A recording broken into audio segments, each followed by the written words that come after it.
We also want to turn your attention to the latest in regional banks. Now, PacWest today is leading the charge to the upside, the rebound rally really extending from what we saw on Friday. Now, the move today coming after the bank announced it will cut its quarterly dividend down from 25 cents a share down to a penny a share. You're looking at a gain of just about 6%. A number of some of the other names within the space, Western Alliance was one of the names that was being down pretty badly last week in the wake of the regional bank sell-off. That stock up just about 3% today. Zion's Bancorp up about 4%. Putting this all in perspective, though, we're still seeing very significant losses over the past 5 days. But Akiko, when it comes to this move here from PacWest, obviously Wall Street a bit encouraged here from this move. We had RBC analyst John Arfstrom, who was out with the note saying that the dividend reduction makes sense and can potentially help with the pace of capital building. Obviously, PacWest had to adjust and shift its strategy given what has really transpired over the last 7 to 8 weeks. So a cut in dividend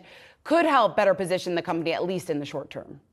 Yeah, and we heard from the company announcing that slash in its dividend, saying essentially what they've been repeating, which is that they are, in fact, fundamentally sound when you look at their balance sheet. I would suggest, though, that the confidence in the regional banks, not entirely back yet. When you look at where the ETFs are trading right now, the KBW Regional Banking Index, one we've been watching very closely here over the course of last week, when we saw that big sell-off.